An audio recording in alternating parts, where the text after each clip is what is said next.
હવે વાત કરીએ જીવલેણ ખાડાની તો અમદાવાદમાં એએમસી તંત્ર હવે બેશરમ બન્યું છે। વરસાદની સિઝનમાં ભૂવાઓની સિઝન શરૂ થઈ ગઈ। અમદાવાદના રસ્તા ઉપર ભ્રષ્ટાચારના ભૂવા પડી રહ્યા છે। ટેક્સ ભરનાર જનતાને રસ્તા પર ભૂવા મળે છે। નગરોળ તંત્રના પાપે અમદાવાદમાં ભૂવા પડી રહ્યા છે। શું એએમસી તંત્રને આ ભૂવાઓ દેખાતા નથી?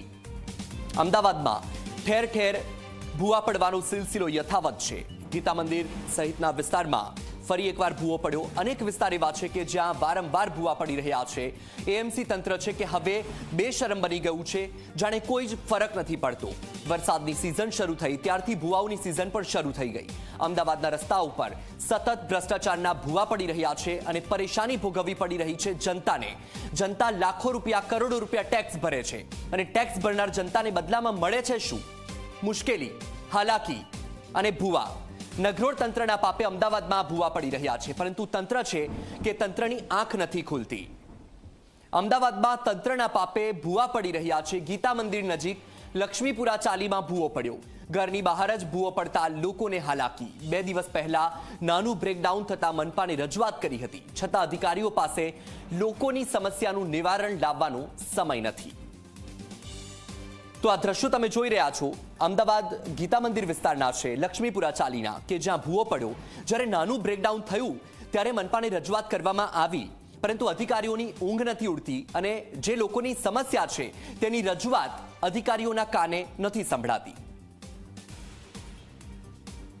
અમદાવાદ શહેરના જાહેર રસ્તાઓ તો લોકો માટે સુરક્ષિત નથી, પરંતુ હવે અમદાવાદ મહાનગરપાલિકાના ઘોર પાપે લોકો ઘરમાં પણ નથી રહી શકતા। આ દ્રશ્યો આપ જુઓ, ગીતા મંદિર પાસે જે ચાલી છે ત્યાંના આ પ્રકારના દ્રશ્યો છે, લક્ષ્મીપુરા ચાલી, અને ત્યાંની આ પ્રકારની સ્થિતિ છે। અગાઉ અહીં જ્યારે બ્રેકડાઉન સર્જાયું ત્યારે લોકોએ સ્થાનિક જે કોર્પોરેશનના જે સ્ટાફ છે એમને ફરિયાદ કરી, એમને રજૂઆત કરી, પરંતુ તેમને આ સમસ્યા જોવાનો સમય સુદ્ધા નથી। જે જનતા ટેક્સ આપે છે, એમ જેના જનતાના ટેક્સના પૈસા તેમનો પગાર થાય છે, તેમની સમસ્યાના નિરાકરણ લાવવાનો અધિકારીઓને સમય નથી। અને સાથે હવે હોનારત એવી સર્જાય છે કે લોકોના ઘર આંગણે મોટા ભૂવા પડી રહ્યા છે। કયા પ્રકારની સ્થિતિ છે, એએમસીમાં ફરિયાદ કરી ત્યારે શું સ્થિતિ હતી, લોકો સાથે વાતચીત કરીશું, એમને પૂછીશું। આપ જણાવો, કેવી ફરિયાદ, શું કહેશો? 2 મહિના પહેલાં અહીંયા કોર્પોરેશનની અંદર કચેરીમાં ફરિયાદ કરી હતી, ત્યારે એ લોકો કહ્યું હતું કે અમે અહીં જોઈ લઈશું, અને 15 દિવસ પહેલાં અહીં ફોટા પણ પાડી ગયા હતા, પણ કંઈ કાર્યવાહી થઈ નથી। બિલકુલ, તો જે ભૂવો છે અહીં પડી ચૂક્યો છે અને જે રસ્તો છે પણ લોકોની અવરજવર માટે અત્યાર પૂરતો બંધ કરી દેવાની ફરજ પડી છે। કેમેરામેન ઉમેશ પરમાર સાથે સપના શેર, માઝી 24 કલાક, અમદાવાદ। અમદાવાદમાં વરસાદ પડ્યા બાદ ભૂવા પડવાનો સિલસિલો યથાવત છે। શહેરના ગીતા મંદિર, જમાલપુર, એપીએમસી, નારણપુરા, વાડદ સહિતના જે વિસ્તારો છે ત્યાં સતત ભૂવા પડી રહ્યા છે। આ દ્રશ્યોમાં પણ તમે જુઓ કે આ ગીતા મંદિર વિસ્તારના દ્રશ્યો છે, નારણપુરા વિસ્તારના દ્રશ્યો છે। સ્માર્ટ સિટી નહીં, પરંતુ આ ભૂવા સિટી બની ગયું છે, કારણ કે આ દ્રશ્યોમાં પણ તમે સ્પષ્ટ જોઈ શકો છો કે કઈ હદ સુધી ભૂવા પડી રહ્યા છે। એક તરફ વરસાદની શરૂઆત થઈ અને વરસાદ તો એટલો અમદાવાદમાં નથી પડ્યો, પરંતુ તેની સરખામણીમાં ભૂવા વધારે પડી રહ્યા છે અને લોકો જ્યારે એએમસીના અધિકારીને રજૂઆત કરી રહ્યા છે તો અધિકારીઓના કાને એ રજૂઆત પણ નથી સંભળાતી, કારણ કે ગીતા મંદિર વિસ્તારમાં નવો તાજો ભૂવો પડ્યો છે। જ્યારે નાનું બ્રેકડાઉન થયું ત્યારે અધિકારીઓને રજૂઆત કરવા માટે પહોંચ્યા સ્થાનિક લોકો, પરંતુ અધિકારીઓ છે કે સ્થળ પર પહોંચે છે, ફોટા પાડે છે અથવા તો બેરિકેડિંગ કરીને સંતોષ માની લે છે, પરંતુ દર વખતે આ જ સમસ્યા સર્જાય છે અને તેનું કોઈ નિરાકરણ નથી આવતું। જનતા લાખો રૂપિયા, કરોડો રૂપિયાનો ટેક્સ ભરે છે અને તેની સામે જનતા માંગે છે શું? સારા રોડ, પાણીની સુવિધા, પરંતુ તે નથી મળતી। અહીં દ્રશ્યોમાં પણ તમે સ્પષ્ટપણે જોઈ રહ્યા છો કે કયા પ્રકારની પરિસ્થિતિ થઈ છે। અમદાવાદના જે લોકો છે એ લોકોને વરસાદ આવતાની સાથે એક સૌથી મોટી ચિંતા એ સતાવતી હોય છે કે હવે ભૂવા પડવાની જે પરિસ્થિતિ છે એ ફરીથી શરૂ થઈ જશે અને લોકો એક ચિંતા સાથે, એક ભય સાથે રસ્તા પરથી પસાર થતા હોય છે કે ક્યાંક ભૂવો ન પડી જાય અને એ ભૂવામાં વાહન સાથે તેઓ ગરકી ન જાય, કારણ કે અગાઉ પણ એવા ઘણા દ્રશ્યો સામે આવ્યા। પછી સાઉથ બોપલ હોય કે શેલા વિસ્તાર હોય કે ત્યાં બસ મોટા ભૂવા પડ્યા, આખી કાર તેમાં સમાઈ જાય તે પ્રકારના ભૂવા પડ્યા। હમણાં પણ તમે આ દ્રશ્યો જુઓ, અમદાવાદના અલગ અલગ વિસ્તારના 5 દ્રશ્યો તમારી ટીવી સ્ક્રીન પર તમને જોવા મળી રહ્યા છે। ગીતા મંદિર છે, નારણપુરા છે, જમાલપુર વિસ્તાર છે એપીએમસી, ત્યાં પણ સીટીએમ જુઓ, સીટીએમ પાસે પણ ભૂવા પડ્યા છે. માત્ર બેરિકેડિંગ કરીને સંતોષ માની લેવામાં આવ્યો છે. હવે જો આ ભૂવામાં કોઈ પડશે, કોઈ ખાબકશે કે આ ભૂવો વધારે મોટું સ્વરૂપ ધારણ કરશે તો જવાબદાર કોણ? તંત્રના જે અધિકારીઓ છે. શું તમને એસી ચેમ્બરમાં બેસવાના પગાર મળે છે? લોકોની જે સમસ્યા છે એનું નિરાકરણ લાવવું એ તમારા માટે આવશ્યક નથી? શું એ તમારી જવાબદારી નથી? શું એ તમારી ફરજ નથી? માત્ર ને માત્ર એસી ચેમ્બરમાં બેસવું અને ત્યાં બેસીને મોટી મોટી વાતો કરવી, મોટા મોટા દાવાઓ કરવા. જ્યારે પણ ચોમાસાની શરૂઆત થવાની હોય ત્યારે તમે મોટા મોટા દાવા શરૂ કરી દો છો કે પ્રી મોન્સૂન કામગીરી કરવામાં આવી રહી છે, એક્શન પ્લાન ઘડી દેવામાં આવ્યો છે, યુદ્ધના ધોરણે કામગીરી કરવામાં આવશે. આ છે તમારો એક્શન પ્લાન, આ છે તમારો પ્રી મોન્સૂન પ્લાન, અને આ રીતે તમે યુદ્ધના ધોરણે કામગીરી કરશો.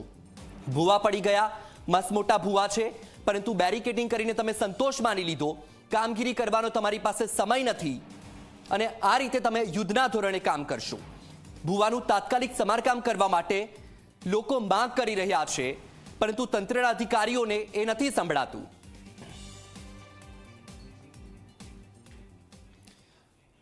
તો આપણી સાથે દેવાંગભાઈ દાણી, અમદાવાદ મનપાના સ્ટેન્ડિંગ કમિટીના ચેરમેન જોડાયા છે ફોનલાઈન પર. દેવાંગભાઈ, સ્વાગત છે આપનું ઝી 24 કલાકમાં. જો કે સમય નથી આ સ્વાગત કરવાનો, કારણ કે લોકોને ભારે મુશ્કેલી પડી રહી છે. અનેક વિસ્તાર એવા છે કે જ્યાં ભૂવા પડી ગયા છે, તો શું કામગીરી કરવામાં આવી રહી છે?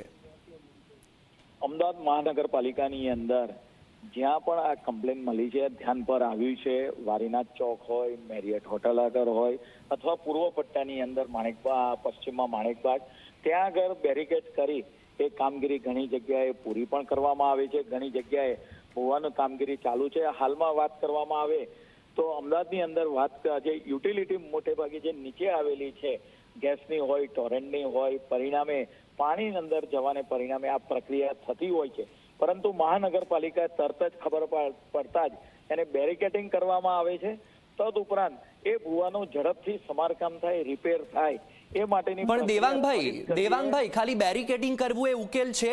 કારણ કે ઘણા બધા દિવસોથી ભૂવાઓ પડ્યા છે, ત્યાં હજુ સુધી સમારકામ નથી થયું. આગળ જ્યારે સિમેન્ટ હોય, બ્રિક્સથી કામ ચાલતું હોય, તેના માટે નિશ્ચિત સમય પૂરતું એના માટે જે ડ્રાય કરવા માટેની પ્રોસિજર હોય, અથવા તો અમુક 24 કલાક કે 48 કલાક સુધી રહેવા દેવું પડતું હોય છે. દેવાંગભાઈ, એક સેકન્ડ. જ્યારે ગીતા મંદિર નજીક લક્ષ્મીપુરા ચાલીમાં ભૂવો પડ્યો, ત્યાંના સ્થાનિકોનું કહેવું છે કે જ્યારે નાનું બ્રેકડાઉન થયું ત્યારે જ અમે અધિકારીઓને રજૂઆત કરવા ગયા હતા, પરંતુ તેમણે ધ્યાને નથી લીધી એ રજૂઆત. તો જ્યારે નાનું બ્રેકડાઉન થયું અને ત્યારે રજૂઆત કરવા આવ્યા, તો શા માટે ત્યારે પગલાં ના લીધા? બ્રેકડાઉનની સમસ્યા જ્યારે ઊભી થાય ત્યારે મહાનગરપાલિકાના અધિકારીઓને એડિશનલ સિટી એન્જિનિયરે જરૂરી સૂચના આપવામાં આવી છે. કામ ખૂબ જ ત્વરિત ગતિએ થાય.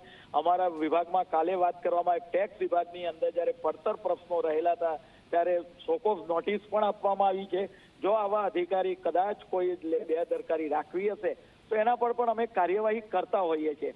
પરંતુ આ ભૂવામાં આપણે વાત કરીએ કે આનું જલ્દી સમારકામ થાય, રિપેરિંગ થાય અને એઝ યુઝ્યુઅલ રોડ ઉપરનો ટ્રાફિક. ઓકે દેવાંગભાઈ, અમદાવાદમાં અત્યારે કેટલા વિસ્તારોમાં ભૂવા પડેલા છે?